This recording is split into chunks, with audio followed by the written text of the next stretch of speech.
welcome to a very special episode of Truth Noir. Not only is it the end of the third season of this show, which is astonishing to me, but we also have like the ultra coolest guest I have had on my show yet. He does a really cool show called The Session on Air. He is a friend of music and fellow concerned citizen like all the rest of us.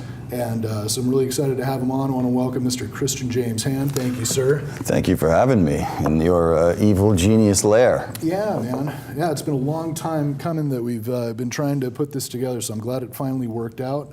I wanted to just like get right into it, man. You do this awesome show where you take songs of various genres and you break them down track by track. Yes. And in your presentations, on your radio show appearances, you do each instrument by itself, you do combinations of instruments, and finally work your way to where you listen to the whole song again with new ears. And I think it's like the greatest thing. And I'm glad I found it. Thank you. I'm glad you did too. But I wanted to ask, like, first off, like, what possessed you to present music in this way for people? I had access to the raw material for a while, and I would basically just sit in my apartment and get really high with all my friends and just play them stuff and say, listen to how dope Queen is, and listen to how amazing Led Zeppelin is when you just get to listen to the drums and the bass. And I was working on a record with my ex-girlfriend, and at the end of each day, we would sit and I would just play her stuff and be like, listen how amazing this is. Yeah. And one day she looked at me and was like, it's a real bummer to me that, like our friends don't get to sit and watch you do this, because, I feel like I get a private show every day and people would love this. And I looked at her and I was like, you really think anyone would give a shit? And I was doing it on Sirius, but I was just doing vocals, and I tried to do an entire song with my co-host at the time, or the guy who was hosting the show, and his ADHD didn't allow for a full song, so we went back to just doing vocals. And then when I left Sirius, I started at The Sound with Mark Thompson, doing it in the morning with him. And then after my ex had this idea, I got the station to book a studio at Swing House Rehearsal Studios in Atwater, and sat in the green room with 150 people waiting outside with absolutely no idea what was about to happen. And then went and did it. And it's an hour for each song with like a 15-minute intermission, and at the end of the 2.5-hour show, I was completely on like a massive endorphin rush, and my ex walked in and was like, what did you just do? You just invented something, man. And it's been, I think, 3 years of doing the live show now, which is insane to think that it's been that long. And I'm starting to branch out. I'm doing it in San Francisco. I've done it in Ohio. I've done it in Ireland. I'm going into New York next year. Hopefully Chicago and cool. And Reykjavik, with a bit of luck. Oh, Reykjavik. For my 50th. That's on my bucket list of places to go. It's not actually that expensive. I've heard. Yeah, you can do like it's like a $400 flight on WOW, which to me is just ridiculous. Go from LAX to Reykjavik and then come home and hopefully do some sessions up there. It's got a huge music scene in that city. And a couple of my friends are from Iceland and have said that they think it'll go over gangbusters. So I'm trying to go branch out international in 2019. You might have the entire country show up.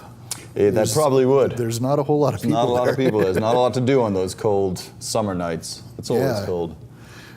So you said you had access to the raw material. Now, I imagine these to be like master recordings. I wanted to ask you, like, what exactly is it that you acquire, or if you're at liberty to say? I would answer that question, but then I would have to kill you in the middle of your own television program. Fair enough. All I'll say is that the internet is the wild, wild west.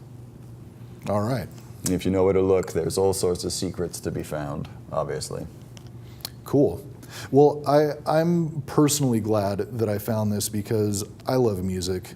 But I think like most people, there's some stuff that slips under my radar, sometimes very popular stuff. And I remember the first time a friend of mine recommended for a while that I go check this out with him.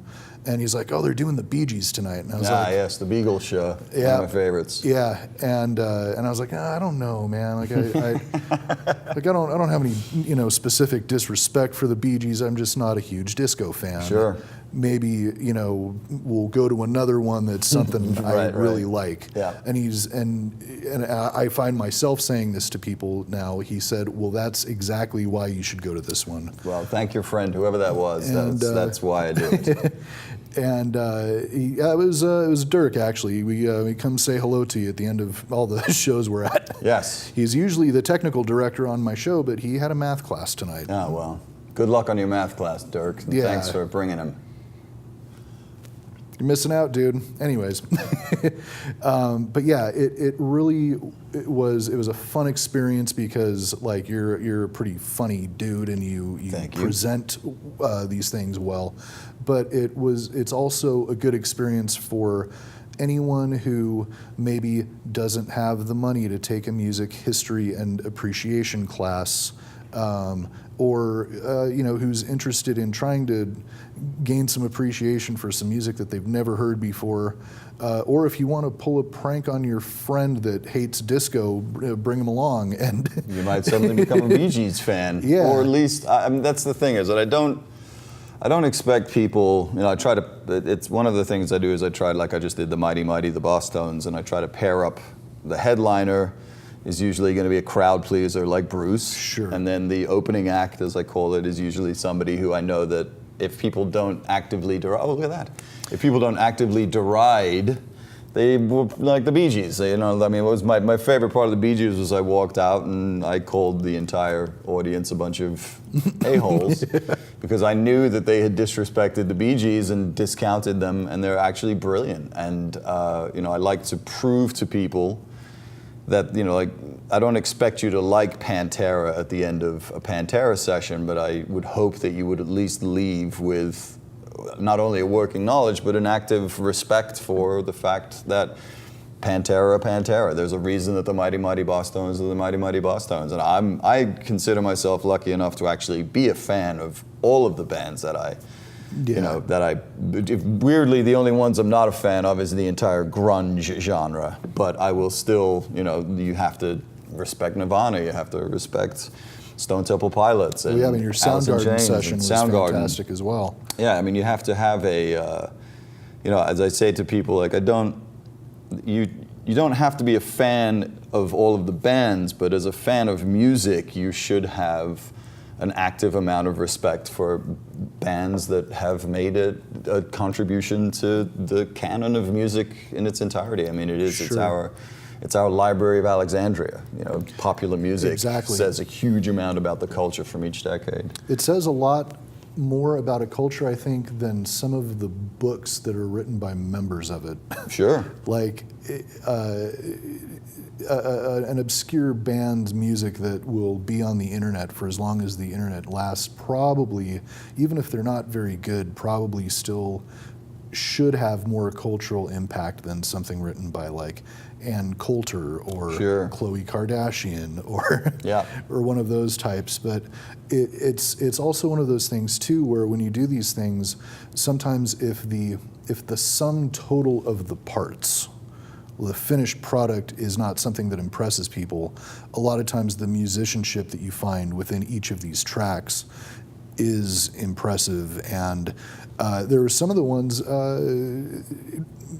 numerous of them actually, were like the drum part by itself like makes absolutely no sense, or the bass part or whatever, until you put them together. It's one of my favorite things. And yeah, it's really cool. Thank you. And yeah, no, thank you for doing that, and in such a way that really allows people to pick it apart. Because like anyone can be like, no, dude, you have to listen to this song, and they'll either like it or they won't. But presenting in that way, I think, allows a lot more opportunity for appreciation and all of that. Yeah, because the thing is that if you haven't been in a band, or you've never been in the studio, or you've never been part of a creative process, being the creation of music is an entirely individual version of art. It's unlike anything else because you're distilling that down. Your art comes in a 3.5-minute pop song, or a 4-minute pop song, or a 12-minute, meandering prog rock thing. But it's it's the culmination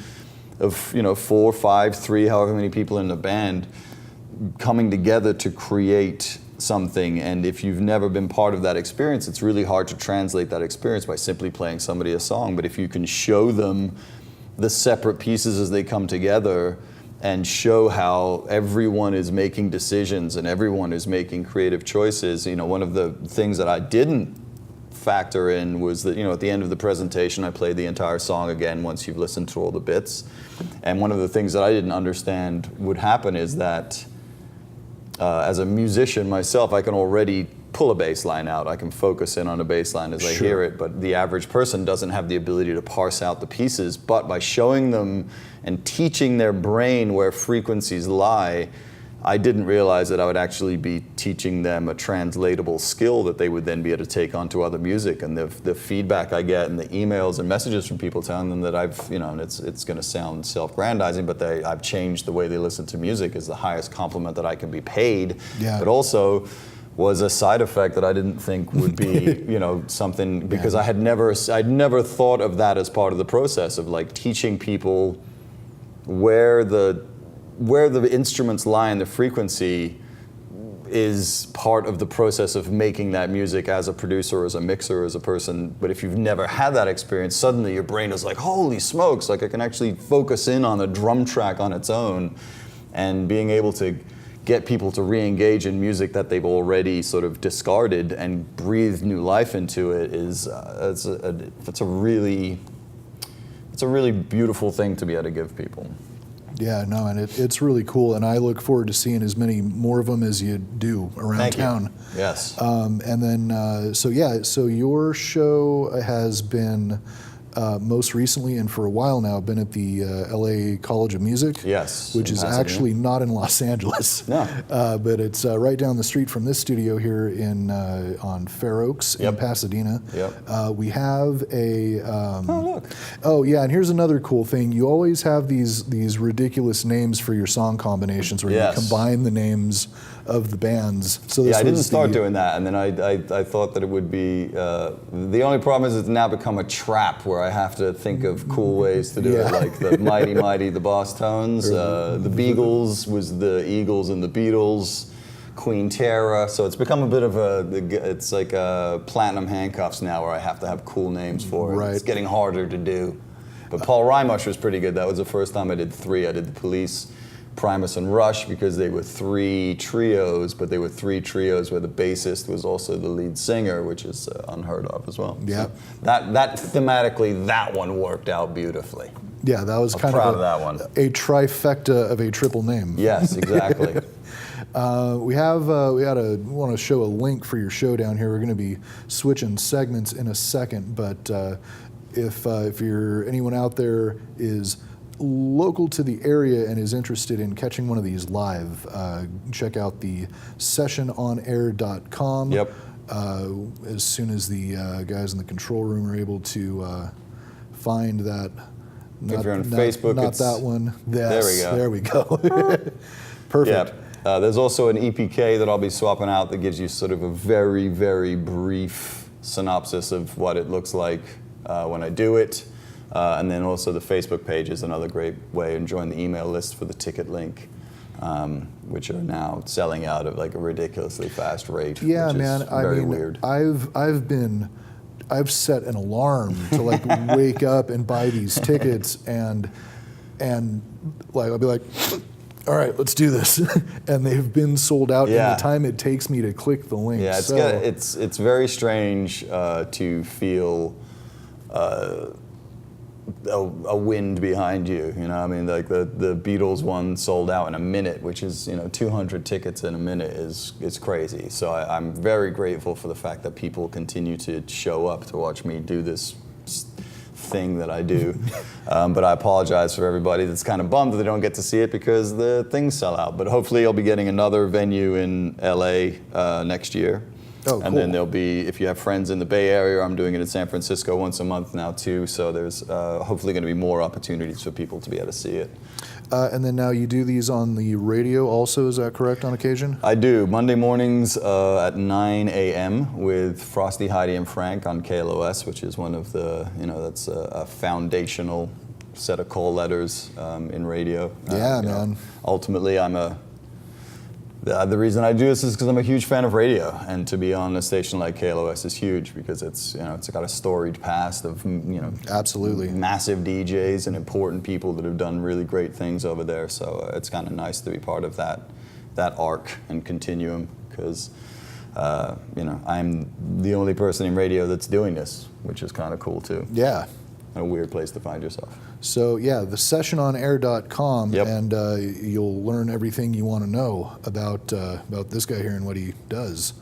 At least a little bit of everything that I do. But we have a limited amount of time left, as always happens, and I wanted to get into a little bit of the actual meat and potatoes of this show, which is weird shit and talking about people that do dumb stuff, and that person, you guys, is the missionary who decided to go to the North Sentinel Islands. That guy, I think, is John Allen Chau or Paul Allen Chau. Wow. He's dead now, so I guess it doesn't really matter. No. But yeah, I have a problem with this for a number of reasons. Number one, I'm a big fan of Star Trek.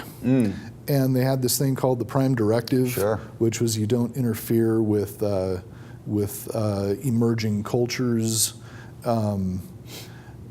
And if you're not a Star Trek fan, it's also just called leaving people alone when you don't understand. Especially leaving people alone who have actively informed people that they don't want to have any interferences from outside forces. With force of arms, no less. Yeah. This is not the first time this has happened. Nope. This is... what else? This island is protected by international treaty for this very reason. Yes. Everyone in the world knows to not go here. Well, he knew not to go there. He ended up paying he bribed the fishermen to take him. They did like 4 or 5 dry runs to get him out there.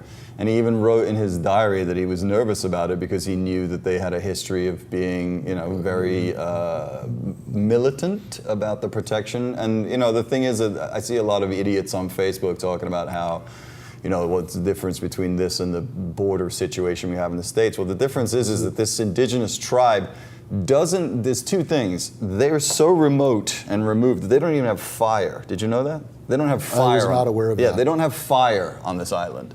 They don't have fire in 2018. So they have a culture that doesn't have fire. Their language is entirely indigenous to them only, and it has no relationship to any of the languages of any of the islands around them. That's how remote they are. Yep. So the biggest thing is that this douchebag could have brought influenza.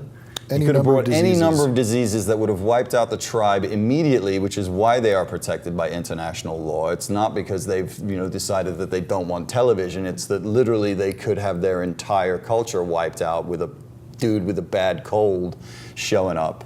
And they have this protection for a reason, and he knew that and still went for it. And now we got the problem where they can't even get the body off the island because they can't send anybody to retrieve it because for the same issue that they may now give them an illness that will wipe them out in getting this idiot's body off the frickin' beach. The one positive from this is that it did cause a huge uptick in positive Google reviews for the island. Oh, nice. Well, so they got a Yelp review, a 5-star Yelp review? 4.6. Nice. From 3,000 reviewers, most of those over the last couple weeks. Well done. So you can't visit it, but it's got a 4.6 star rating for that reason alone. That's more than like Flint, Michigan has. Oh, wow. All right. I believe, yeah. Well, maybe we should protect Flint, Michigan. Or rather, I assume. Truth. But yeah, you guys, it's one of on a more philosophical level, we have an opportunity for the final time in the existence of humanity to not make the same mistake that we made with every single other indigenous culture that we have come across for the last, 3,000 years or something. Every single Aboriginal culture has been decimated, either by disease, whether it was intentional or accidental. They've had this ridiculous cultural assimilation forced on them and this is the world over, where their children have been removed from their families and put in state schools to where they come back and they don't understand what their parents are saying to them anymore because they've been removed from the language for so long. Let's not do that again. Like, we have satellites and we can observe these people's progress without them knowing it. And if they ever leave that island and decide that they want to whatever, then we have that opportunity at that time. I don't think they want to leave the island. It doesn't seem to be. I don't think they want to have anybody. That's why they killed this dude, because they really don't want to hear anybody else's bullshit. They're good to go. They don't have fire. Yeah. Okay? They don't have fire. That's like right there. There's end of discussion. If you have a culture in 2018 that still hasn't discovered fire, we should probably leave you alone and just let you get on with your whatever it is that you do over there that keeps you going. And there's only 150 of them? Something like that. On this island? I mean, it's not even like it's absolutely minuscule. And the fact that this dude's hubris and arrogance would cause him to think that he was on, this is the problem with any cult, is that you lose perspective, and the arrogance of this dude to imagine that, against all of it, this is my question about Jesus. Did Jesus want him to die on that beach? Was this his, you know what I'm saying? Was this his density? I think some would argue yes, which I Right. find very odd. Yeah. But yeah, I mean, in a very real way, it is like that Star Trek Prime Directive thing, where if we met these people and we had fabricated clothing and phones that they don't know what to do with, A lighter. a cigarette lighter that makes fire, a thing that you do with your thumb, they would consider us as gods. And that's way too much power for most of the dipshits on this planet to have over another group of people. So that's bad. And of course, it's understandable that the family who has lost their child, and especially in such a public, ridiculous way, regardless of that, it's understandable that they would want their child's body back. But someone should explain to them that it's really not feasible or possible or correct in the grand scheme of things to do. Well, my favorite was when I saw comments where people were saying that the tribesmen should be brought up on murder charges. Yeah, right. You're an idiot if you think that those tribesmen should be, well, they could be like an international tribunal where we're going to have the tribesmen defend themselves. It's already defendable. It's illegal to go to the island and have any interaction with them at all. Yeah, lock them up in The Hague. Discussion over. For whatever reason. Although I think if a mission like this is planned, I do have the perfect away team to send to do it. We have one last pick of the people that I think should go to retrieve the body. Which is? Just those three assholes. Oh, yeah, that's great. Let's send them as a consortium of douchebags to go and get this body back. They killed one of our own. It's only right that they do something for us in return. It's true. Send them. Because Trump, he's got the art of the deal, right? There should need to be no bloodshed. He could just go and do the art of the deal. Yep. You can negotiate this out. Paul Ryan is a policy wonk by all accounts. Knows nothing. Yeah. And Mike Pence. He kind of looks like Cotton from King of the Hill, right? Oh, he looks exactly like Cotton from King of the Hill. I've only just noticed that. You are absolutely correct. Look at these three a-holes, man. Good Lord. Unbelievable. What did Trump say today? That his gut is more dependable than all of the science and opinions of any of the experts. Oh yeah, the people at NASA who Hail Married a satellite across space and landed it on Mars with pinpoint accuracy don't have as much clout as Donald Trump's gut instinct. Let's not forget, this is also a man who believes that you are born with a finite amount of battery power in your body, and that's why he doesn't exercise. Did you know this about him? That one I did not know. Oh yeah, no, he's convinced that you're born with a finite amount of power in your body, so if you exercise, you're going to wear your internal battery down quicker than if you don't exercise. Wow. And that's why he doesn't exercise. This man is a moron. Keep eating those cheeseburgers, Brody. Send him to the away team. I say he gets the body back. Yeah, for us. man. Put them all in red shirts. Yep. Big bright red shirts with targets on their heads. Oh my goodness! All right, you guys. If we could, let's queue up for our last little bit. One of the session pictures again. I don't want to end my show with these shitheads.